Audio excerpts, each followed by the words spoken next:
This is CUNY TV, the City University of New York.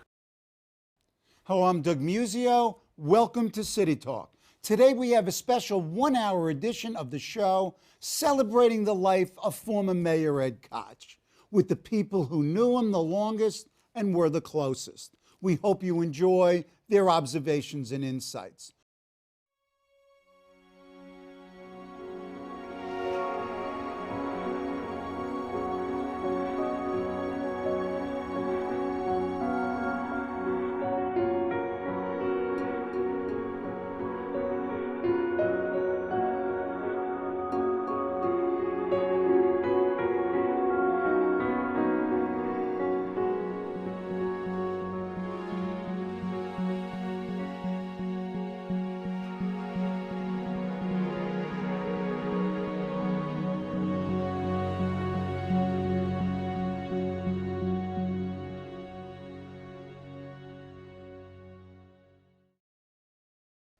I'm Sam Roberts of the New York Times for CUNY TV.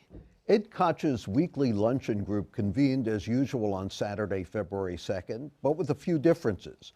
Normally, the group would have gathered first at Mr. Koch's Greenwich Village apartment for the requisite banter, capped by the obligatory argument over where to go for lunch.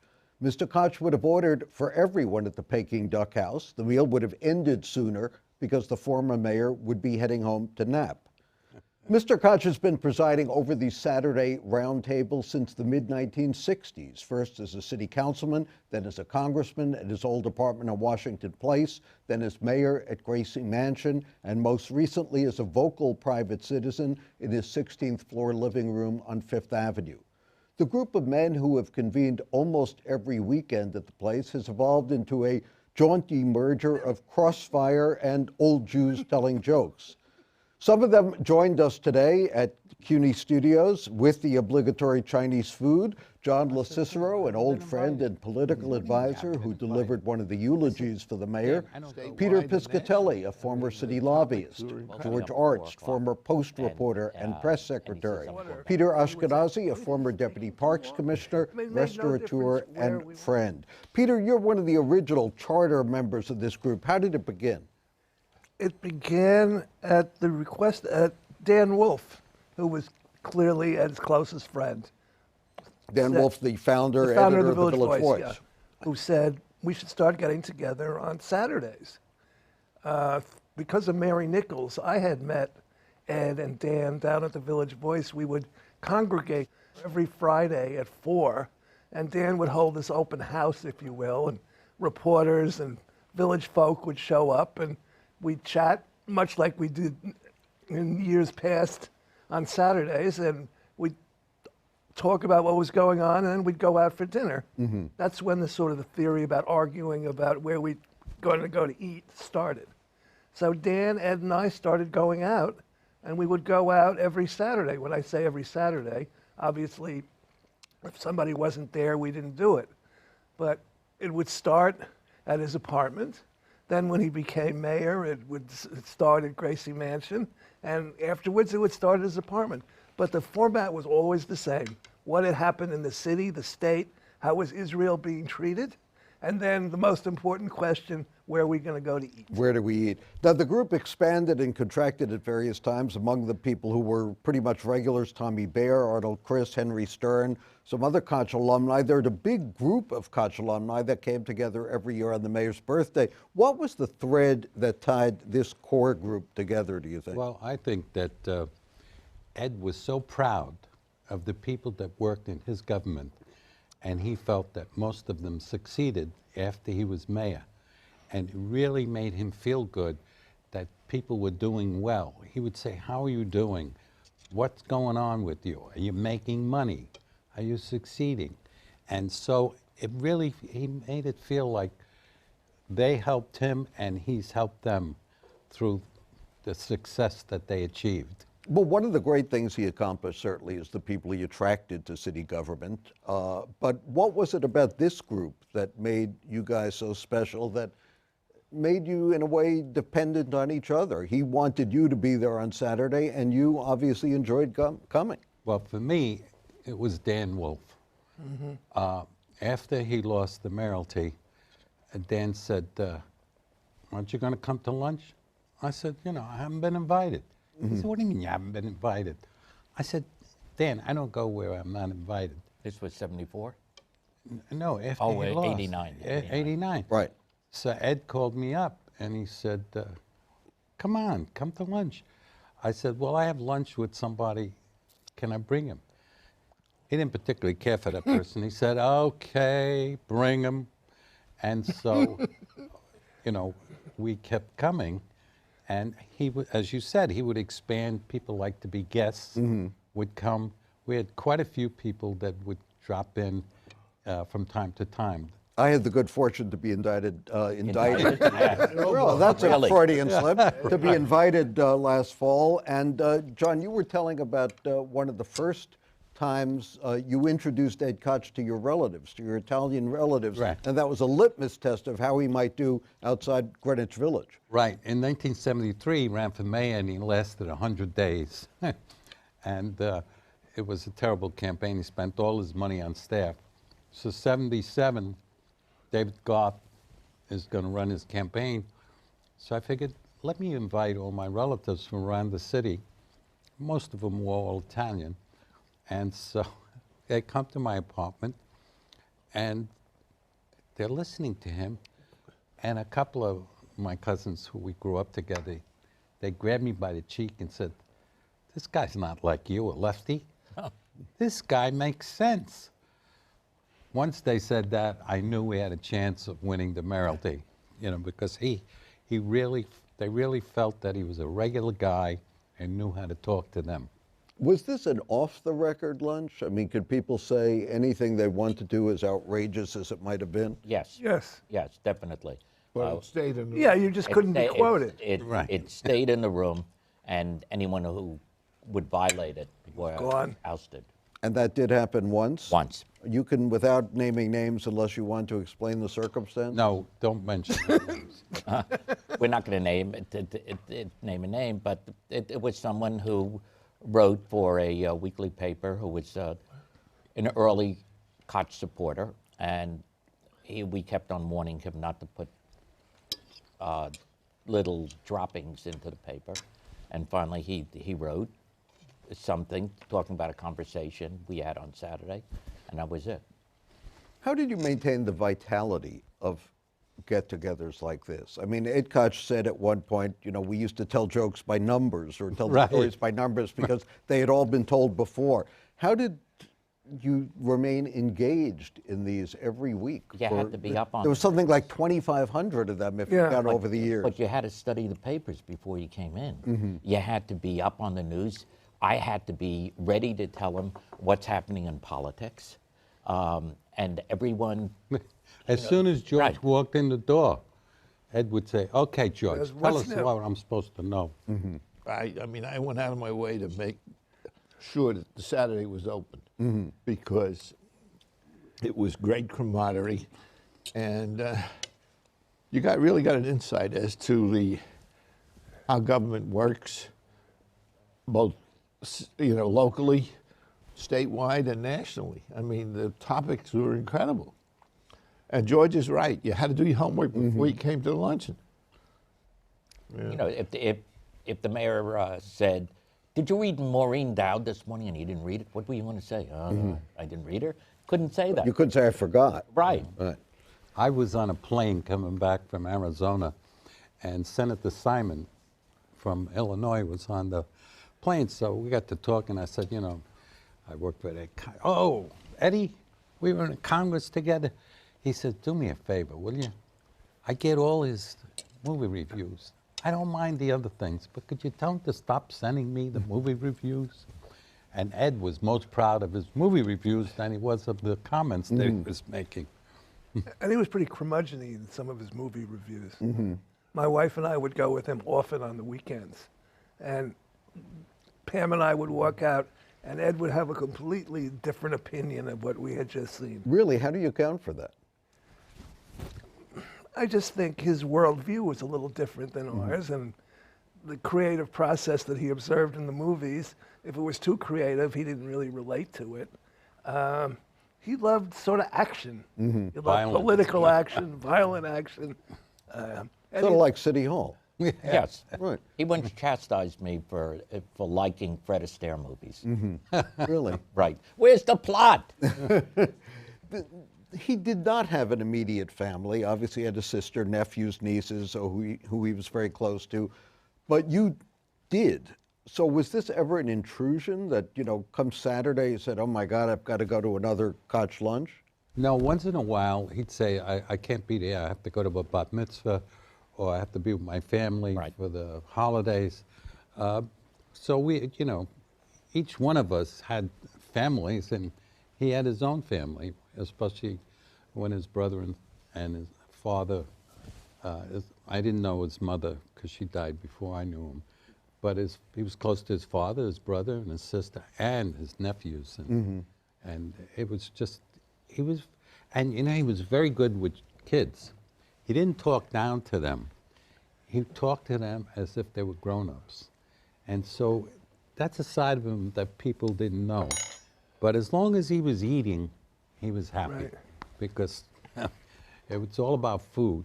Part of the discussion was food. Where he went to eat Friday night after the movies. We never had the same taste. And the service was never quick enough for him, right? never, ever. I mean, he'd hardly done putting in his order, and he would say, don't you think this is taking too long? I mean, it made no difference where we went. He didn't want muffins. He wanted regular bread. Right, he didn't want olive oil, he wanted butter, and there were... A lot of Nothing butter. fancy. Yeah. We went to a Chinese restaurant one day, so, he had this habit of, what are you eating? To strangers, what are you eating? So one day we go to this Chinese restaurant, and he said, oh, that looks good. The person said, oh, it's very good, but it's a little hot. He said, oh, I don't care. So he orders it for us. I want to tell you, I thought we were going to die. And even he couldn't finish it. It was just, but it was food and movies with him. You met in the apartment, what, about noon or so? Then 12:30. 12:30. Then within about an hour, the conversation inevitably turned to where should we go for lunch? How did that dynamic play out? Dynamic would play out, it's 1:30, where are we going to eat? Right. We were all hungry. But don't forget when... But there were constituencies for different restaurants. Absolutely. Oh, definitely. There was the anti-Peter Luger crowd. There was the Anti-Chinese. Right. I always wanted to go to Aqua Grill because I like bagels and lox, So it was usually Aqua Grill, Peking Duck House, Union Square Cafe, occasionally Luger's. And then we tried different restaurants. And Ed never liked it. I like the duck. But it was interesting. We'd go to a new restaurant, and if the service was terrible, forget about it. But then we'd walk out, and he'd say, don't tell so-and-so. We're not going back there again. Okay. Everybody else liked it. You didn't. Why was food so important? I don't know. Was we this ran an the ethnic thing? We ran the government by food. When Ed would come in after gym at 7:30 in the morning, First question would be, where are we eating? we would go through the day, and always, somewhere in the agenda, it said, he would say, where are we eating for lunch today? Or you could see the expression on his face. We're having a meeting. And you could see he's starting to lose it, Getting to lunch hour. Getting to lunch hour. Aren't we going to go eat? Well, all right, we'll finish the meeting, He sort of drifted away a little bit when the conversation was either not dominated by him or about him, right? Well, that's the famous Dan Wolfe line of, and now back to me. Where Dan would always, he would have a guest at a table, and we would be talking about it, and so how is everything going? How's your business doing? And then he'd say, oh, by the way, I just saw, and Dan would say, and now back to me. Because Ed would have been drifting on. He was drifting more in recent years. Yeah. I mean, because first he of all, he had- couldn't hear, and he hardly ever put his hearing aid in. It was either broken, or he didn't like it, or it didn't Certainly work. harder in a restaurant, too. In a He would tune out. very loud restaurant. If he didn't Forget have the it. hearing aids on, he'd just tune out, and we had to interpret what was going on for him. But most of the time, he was very attentive. And what I'm shocked at is that I forget names a lot of times now.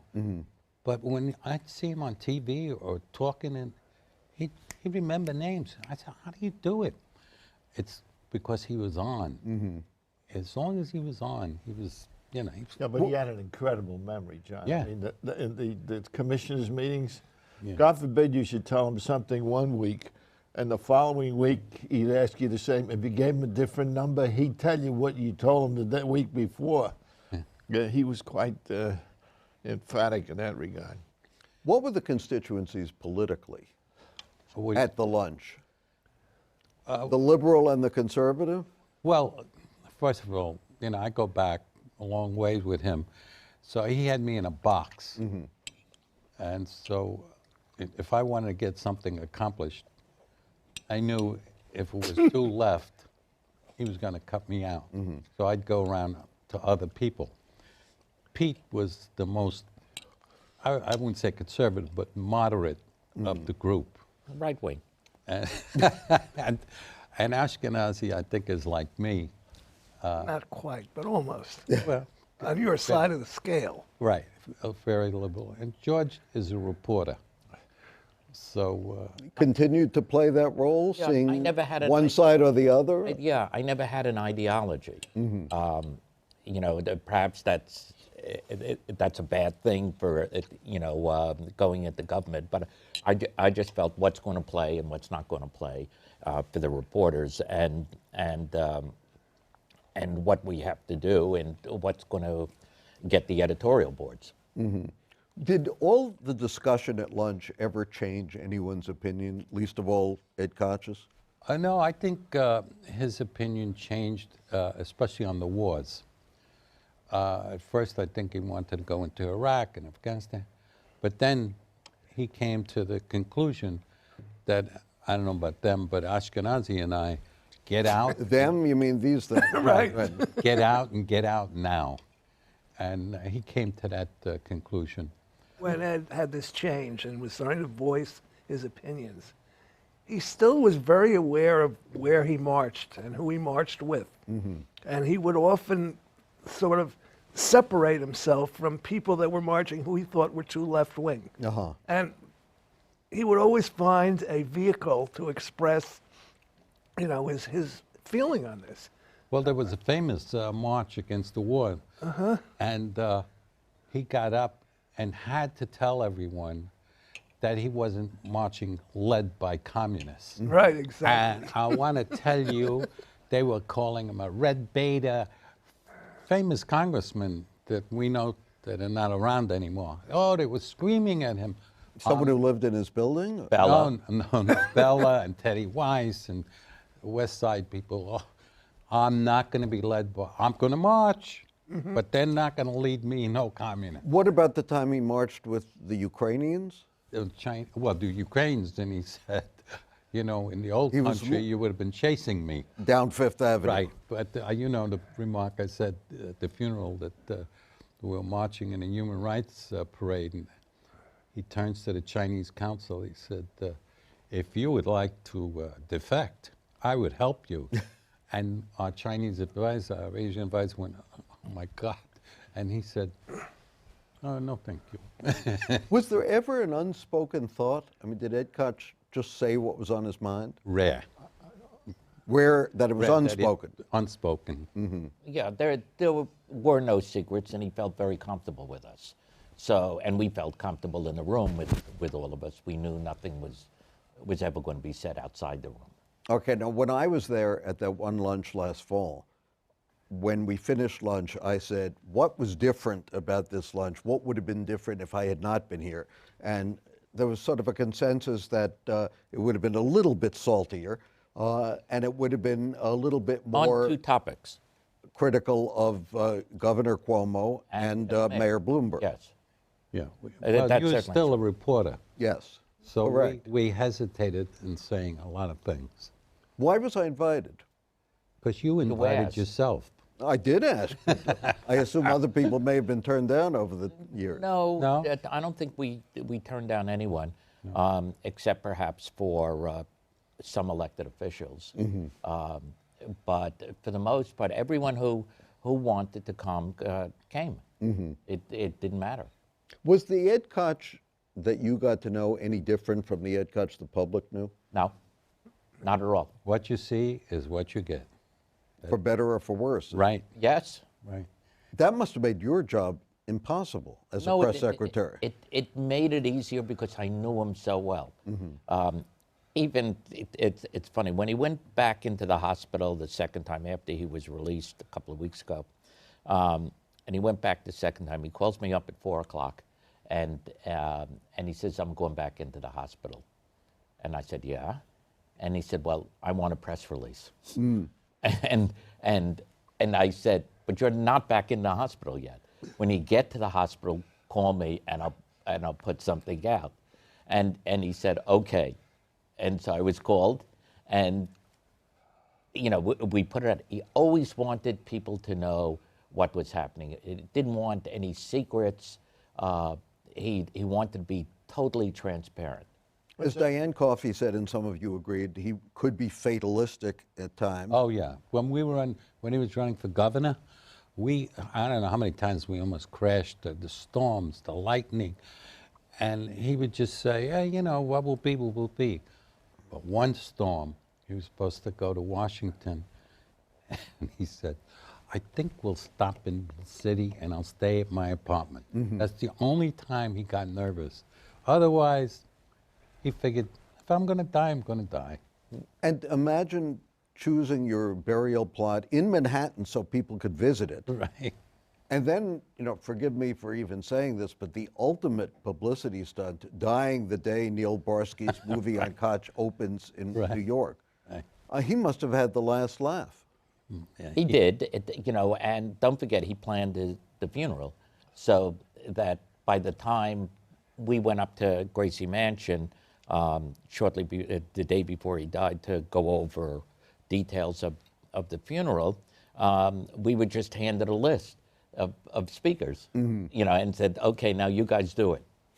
You know, it was really something. He said, I remember he told me once that he loved the old Christian hymns, but he didn't think they could be played even in Temple Emmanuel.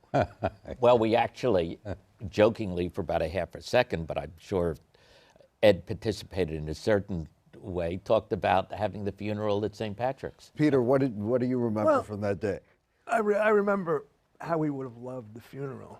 And I think the thing he might have loved best, which I think is something that was not planned for, was the motorcycle escorts going up. Because the only time I'd ever seen that was in a presidential Going up motorcade. Fifth Avenue, no less.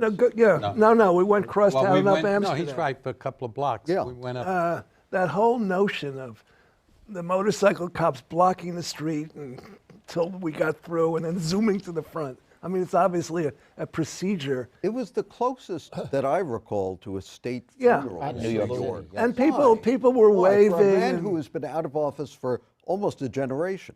Because he was still relevant till the day he died. He always had something to say. People wanted him to endorse them. I mean, why did people care, though? I mean, I know why he would want to say, and I know why he would want to bestow an endorsement, but why was he still relevant? How did he make himself Trust. People trusted him. he was Mr. New York. I mean, he was the epitome of New York. He was also the king of the Jews. Well, yeah. He also wasn't so bad with the Catholics either, or He was more or popular the with the Israeli Catholics than lobby with the or Jews. whatever. I mean, When you never had to guess about his passions. When you two met him early on, did you have any sense that this guy was going to go on to be the mayor of New York and this When I met him- larger-than-life figure?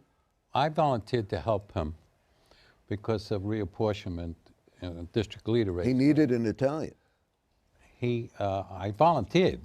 He had asked me to join, and I said, no, you want me because I'm Italian? And he said, yes, but I didn't join then. But then when they reapportioned and put a lot of Italians In Greenwich Village. into the district, I volunteered to help him. And I thought he and Carol Greitzer were good. And then every position he had, I thought he'd be good, but he always turned out to be better. It was like, I can't explain it, because we had brighter people than him in the club, but he worked harder than everyone else. And he reached out to the Italians in the South Village, when he was in Congress to the conservatives to get something done. He always wanted to do better. There was something pushing him. I don't know what it was, but there was always something pushing him to be better. And when he became mayor, I mean, I just thought he was fantastic. But, you know, I'm prejudiced. When he ran for mayor, I remember in '77, there was a sense of who is this, you know, liberal, tall, lanky Greenwich Village congressman, maybe radical. Did he change, or was the public perception of him wrong? The public perception was wrong. So how did he succeed so well in the village if he really was not the radical, liberal? Because he played, first of all, he went to the South to register blacks. And so he put his life on the line. Then he reached out to the Italians in the South Village to help people with housing. 2 years ago, I was in Arizona, and this young black woman, she was young at the time, said to me, you know, Ed Koch saved my mother's apartment in Greenwich Village. She still remembered. He worked hard, so if they didn't like him, you know, my club was so left that we had commies in the club. And they didn't march with Koch, though. no, he was so anti-communist. That's where people stayed away from him. Mm-hmm. They felt he wasn't liberal enough. But on social issues... But someone from the village being for the death penalty? Well, he didn't talk too much about the death penalty until he ran for mayor. Okay. But when he was in Congress, he voted for the death penalty for skyjackers. Mm-hmm. So once he made that commitment, then, you know, once you do it, that's your... You talk about going to the South to register black voters. Why was he, or did he appear to be so tone deaf when it came to the black community? Well, in my opinion, there was something in him. He wasn't going to let anybody attack him without coming back at them. So when the very day we got inaugurated, there was a sit-in with Daughtry, mm-hmm. because the previous administration, they killed a kid. The cop killed a kid. So now we're getting blamed for that. And he said, I'm not going to let them punch me around. You punch me, I punch back. So he gave in to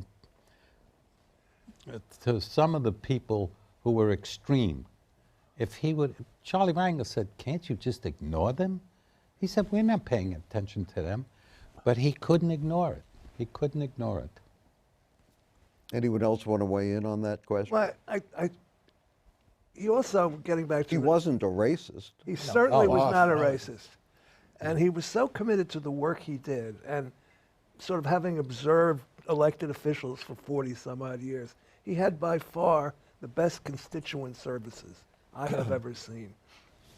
Didn't make any difference who you were. If you wrote a letter to your councilman or to your congressman or your mayor, there was a response. And if it was a legitimate issue, there was more than that. There was an investigation. And I think people remembered that.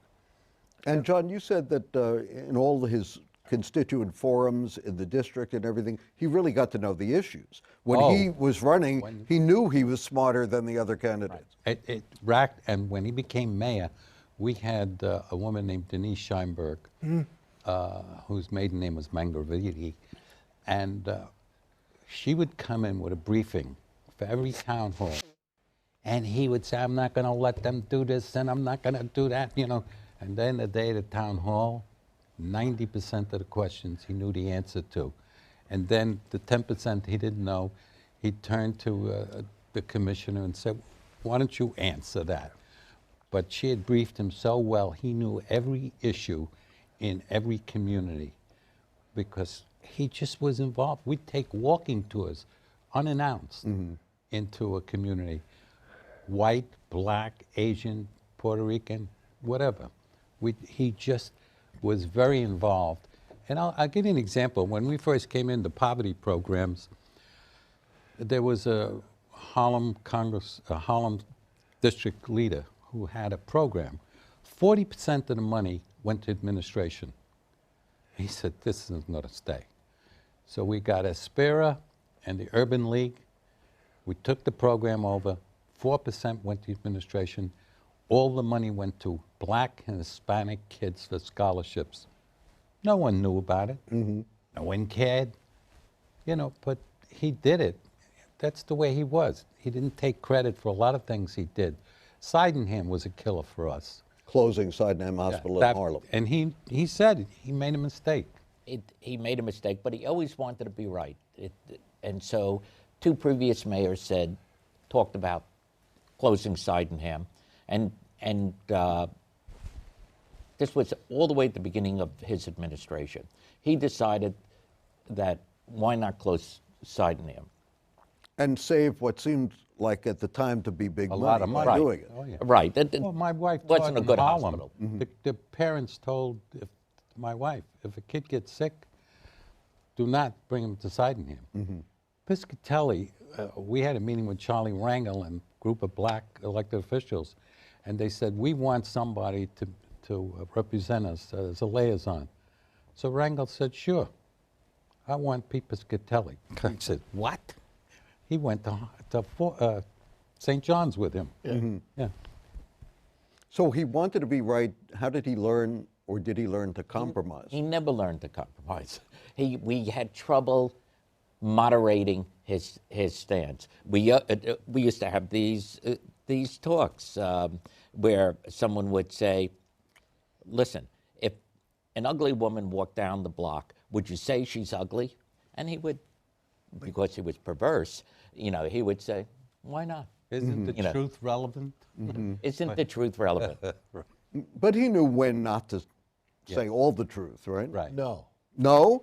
Well, like think of an Tell him occasion. the story I'll tell about you the a story three. about the convention. Which convention? Tell him the story No, I'll with the tell- 3 different constituents. No, you that met. was early on, but about not, you know, in 1982 he's running for governor.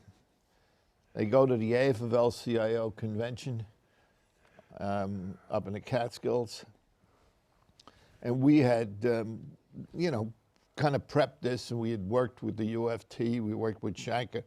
They were going to ask him 3 questions. He was going to go before the UFT. They were going to ask him 3 questions. How do you stand on aid to parochial schools? How do you stand on Taylor Law. the Taylor Law? Which banned strikes. And how do you stand on, the last one was Tier 3 or Tier 4. It was one of the pension systems. The answers that we had agreed that he should give is, on the pension system, it's a financial issue. You'll look at it when it comes, if it comes before him, and you know he'll take their input and he'll give the best advice. On the aid to parochial schools, it's really a federal decision, and he'll follow the federal law. And on the what was the third one? I've forgotten already. The Taylor Law. The Taylor Law. or the pension. No, well, the pension ones he said was economic. On the Taylor Law, he said, look, if the repeal came before him, he would take their input and give a decision at that time. That would have been acceptable, and the UFT would have voted no endorsement. Instead, the first question they asked is, how do you stand on aid to parochial schools? He says, I was supportive of it when I was in Congress. I'm still in favor of it. How do you stand on the Taylor Law? You know, it's a good law. The civil servants should not be allowed to strike. They never got to the third one. And, you know, Shanker turned around and went like this. They voted for Cuomo. He got 2/3 of the vote at the convention. He became the Labor candidate in the primary, and that was it. and what about the story of the 3 constituents? Tell the 3 constituents. First, He just started. I had with just us. started as the legislative rep. In the first month or 6 weeks, he says, come into these meetings. So the first group comes in. They're from the black. It was One it was a, Brooklyn, a one was minority. Queens, It was a and one- minority. John is always here to correct the story. Oh yes, right. Yes. He remembers. And including with Ed. Oh, I remember. Ed, you mixed up 2 stories, you said. And they would come in and they wanted a percentage of patronage. And he said, no. He says, I'm not in favor of that. He said, you know, if you have candidates and you want to, you know, project, I will certainly consider them, but you have no commitment as to a specific number. second group comes in, they want your college. They wanted your college, support for your college. Your college at that point had not been doing very well, and it really was, it needed a lot of help economically and academically, I think. He again said, go to, you know, the Board of Higher Education takes a position, you know, I'll give you my consideration and we'll see. And the last group that came in were Manhattan group they were against Westway, and because he was for Westway, and you know, he said, no, I'm not going to support the defeat of Westway. So we leave the third meeting. We go. He says, come inside. Now I didn't know Ed Koch. I met him in 1977, and he come in. He said, how do you think I'm doing?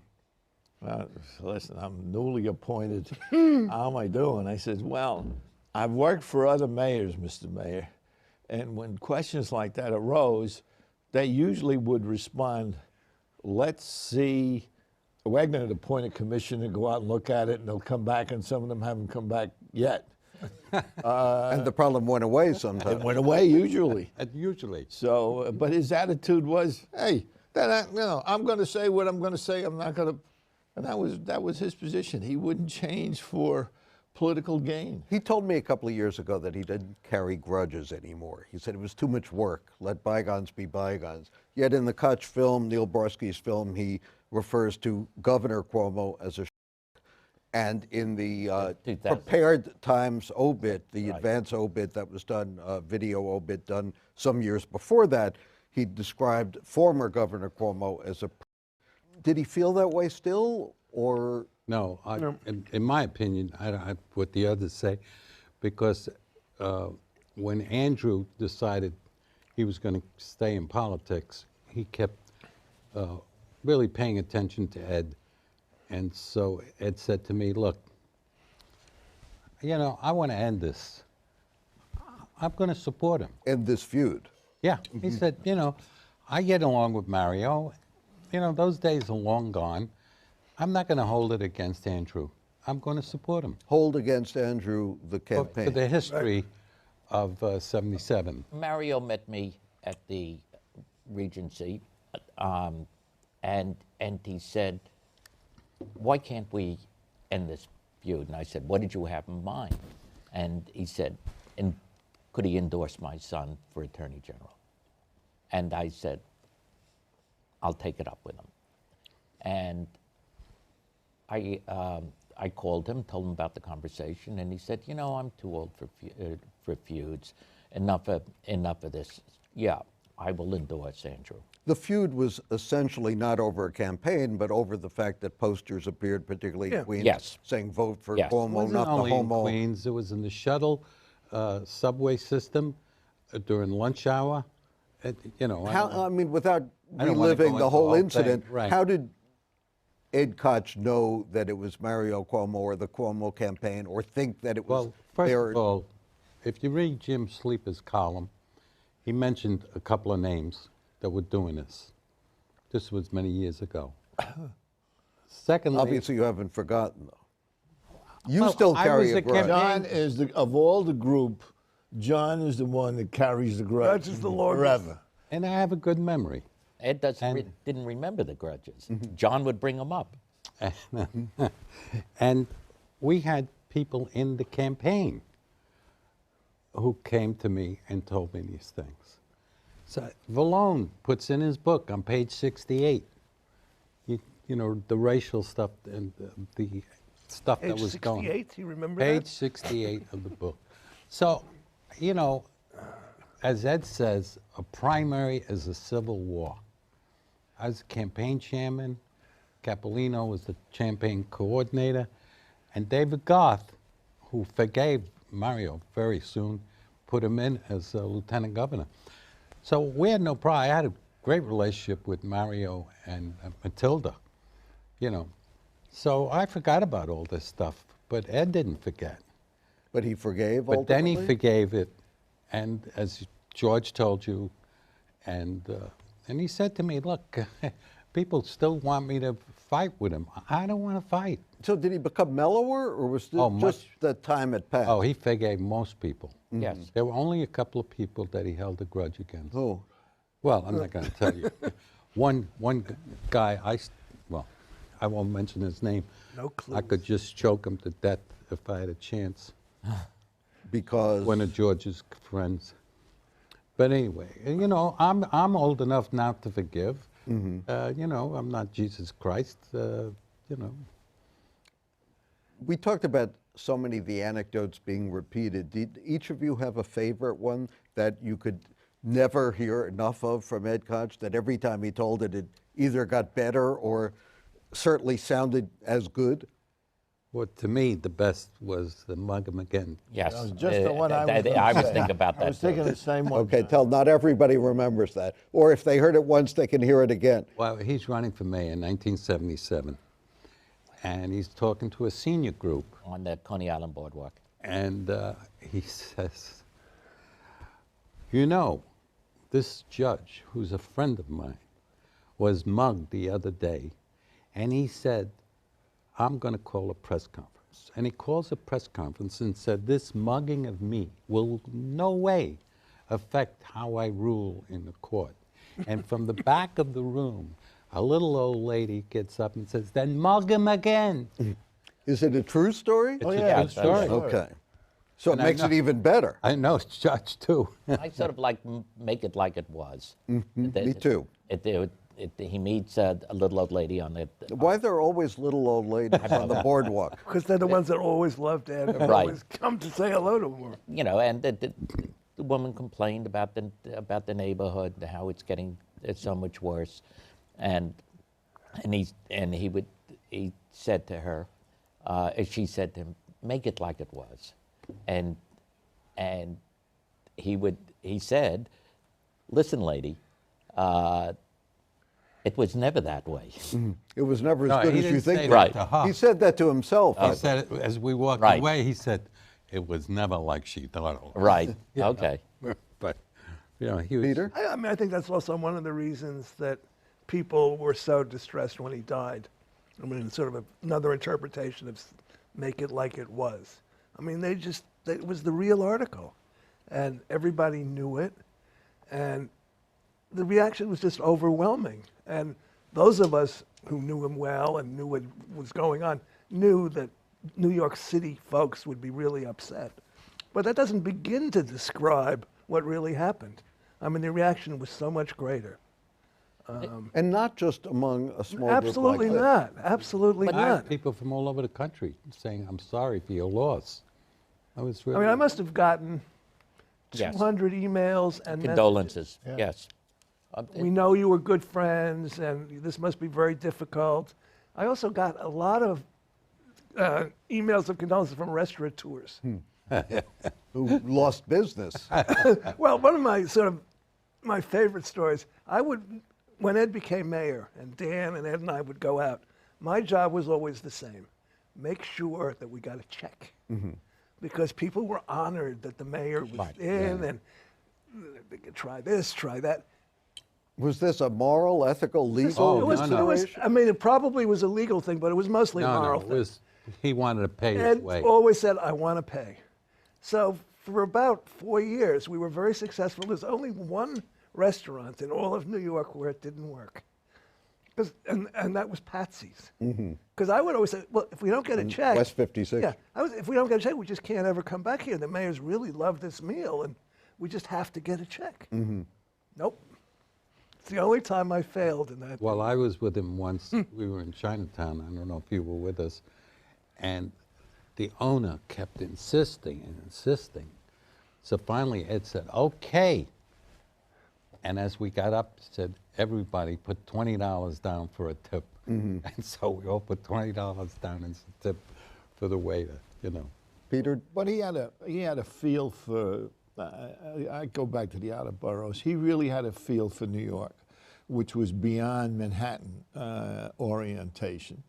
Why, though? Here was a guy who was sort of steeped in Greenwich Village. But he So he don't- insular, Ed, so he thought he was provincial. from the Bronx. That's right. Okay. That's right. And you know, his I mean, Mario Cuomo made his name on the 69 Corona. Corona homes. Corona and then Forest Hills. The guy who went out there to do that was Ed Koch. Right. I mean, it was On Forest Hills. It was Ed's idea. And Well, I'll give you an example. He had a good friend who was an investigator on the waterfront, Italian guy. Can't think of his name now. And he took him to the Amato Opera House, and there was Tony Genovese with his wife. And The Brooklyn district leader. Brooklyn district leader and powerful political leader. And they hit it off. And Genovese says to him, "Oh, you guys from Manhattan, you only care about Manhattan." And so Ed says to him, "Look, if you have a problem in your district, I'll come out." Sure enough, there's a development going on. I think it was Georgetown. Tony says, "Well, I'm going to make him put his money where his mouth is." So he called him up. And Ed went out there with Tony and Fink, Stanley Fink and Herbie Berman, and they killed the project. So he and Genovese became good friends. Everybody thought it was our friend because we were Italian. It was Ed's friend. So in Because he kept his word? he kept his word, and they maintained a relationship. And so in '73, when he's running for mayor, Tony said, "You know, we're going for Beam, but I'll get your signatures." Enough to get on the ballot. In '77, he said, "We're with Beam getting reelected, but if he doesn't get in the runoff, no matter what Pete Esposito says, I'm with you." And sure enough, Beam doesn't get in the runoff, and Tony Genovese and Kenny Shapiro sit down with Pete Esposito and Stanley Steingart for 6 hours, convincing them to go for Koch. The rest is history. Could Ed Koch get elected today? Is politics different? Is the city different? I think he could. You know, there's no one out there who really touches people. You know, think of it. Can you name someone who is out on the streets, who talks to people, who loves None of your people? clients? I'm talking. I'm just talking about people in major positions in city and state who really love to go out there and chatter with people. Did he really love it? Or Oh, does. yes. Oh yes. And he loved, I mean, the first time I observed this was when I visited him in Washington. when he was a congressman? He was a congressman. We went to the congressional dining room for lunch, the House dining room. The number of other congresspeople who came from the South or the West or were Republicans, Ed could bond with all of them, and he could work with all of them. And in fact, when a recently elected congressman was elected, I said, "You want to do something really smart? You go call up Ed Koch and tell him you want to see him, and ask him what the trick was. How did he do that? How did he develop these relationships?" And I think he did. And Well, you know, he was the secretary Of the New York delegation. delegation, and his forte was ordering food for them. So, you know, but also you say he couldn't get elected, whether he could get elected. He had town hall meetings when he was a congressman. He had a constituent hour every Friday. It was either at a synagogue or a church to meet with individuals. Anyone who wanted to show up. Yeah, and every week he met with people from all over the district. I wrote in one of the reminiscences about Ed Koch in the Times that, to me at least, he was the last mayor with a sense of humor. Is that fair? Oh, he had a great sense of Great. Oh yes. Well, we know that, but was he the last one? Yes, he would, even in the room, you know, when we had crises, Ed would say something very funny and tension would just leave. And that was his gift.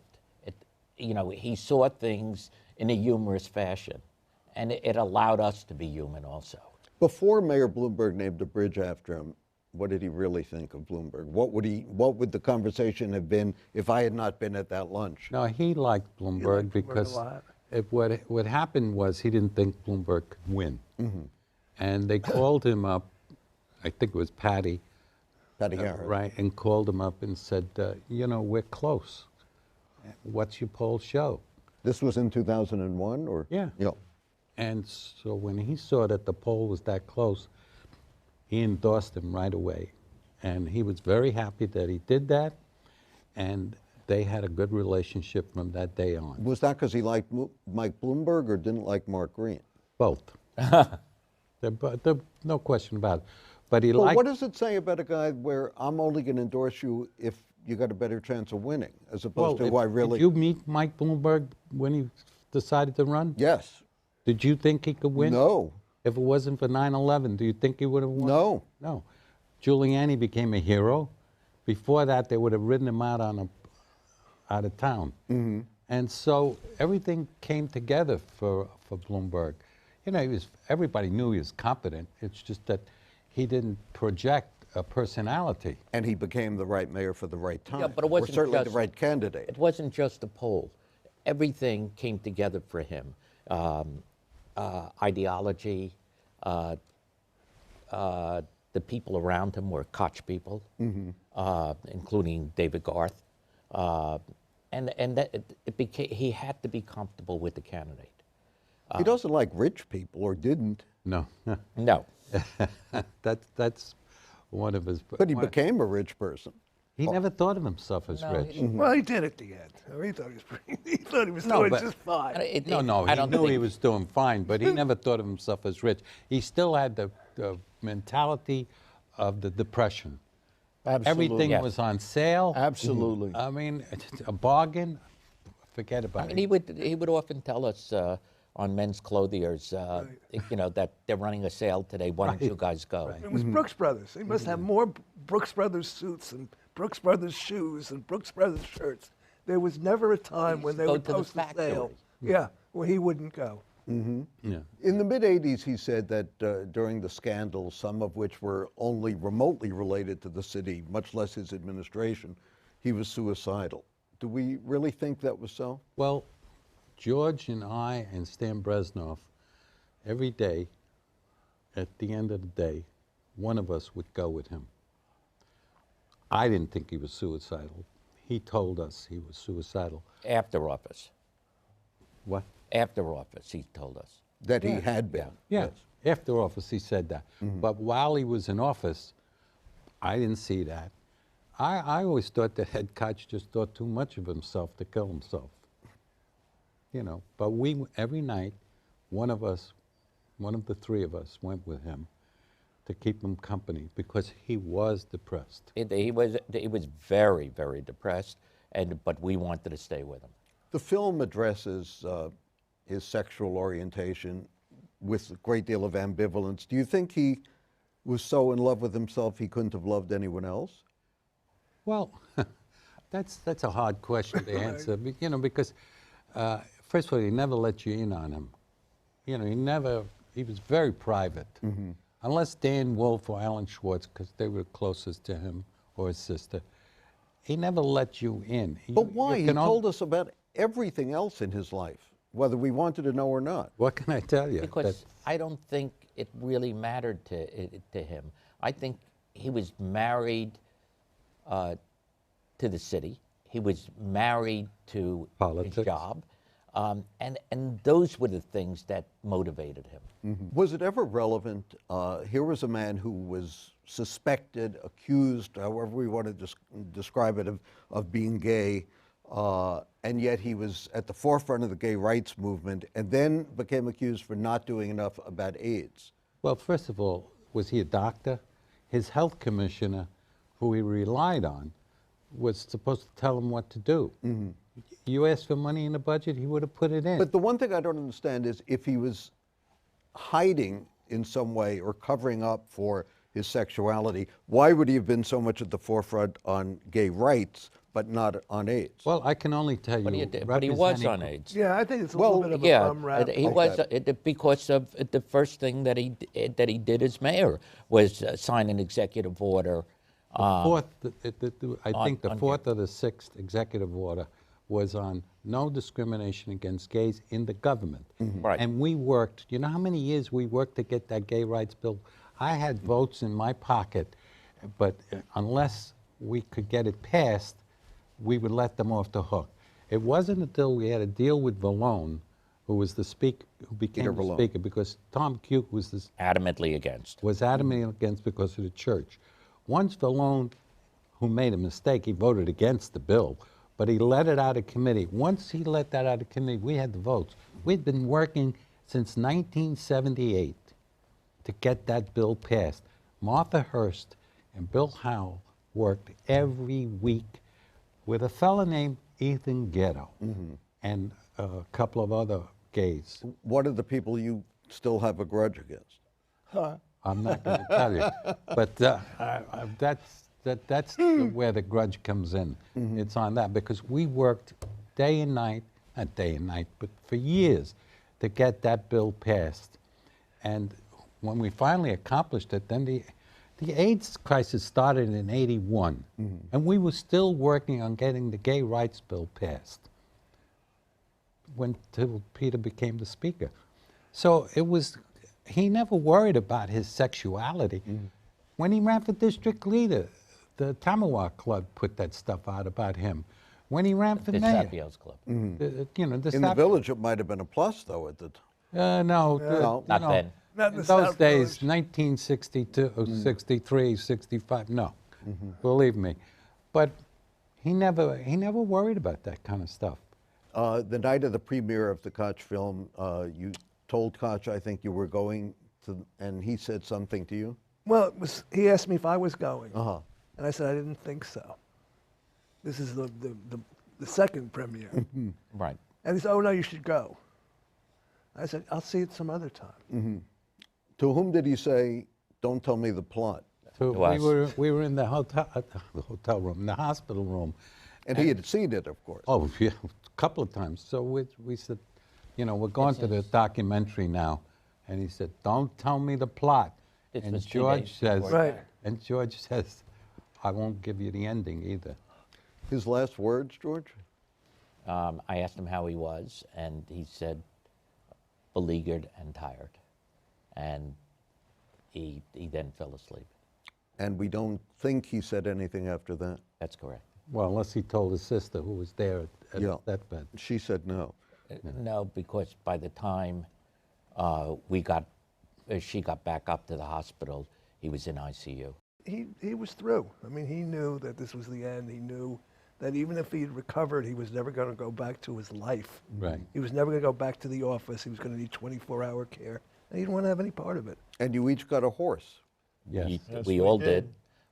He collected horses, ceramic horses from all over the world in his apartment. And as a parting gift, we didn't know at that time, but as a parting gift, he gave us each one of the horses. That last lunch at the Peking Duck House in Chinatown ended with George Arzt opening a fortune cookie. The proverb, there is no end, it said, there is no beginning, there is only the infinite passion of life. That could have been Ed Koch's epitaph. George, you want to open one now? Joy shared is doubled, sorrow shared is halved. Okay, we can live with that too. Thanks to all of you for joining us. Is the lunch going to continue without Ed Koch? I think so. We needed a couple of weeks break, and then we'll get together. Thanks for joining us. Thanks to all of you for joining us. I'm Sam Roberts of the New York Times for CUNY TV.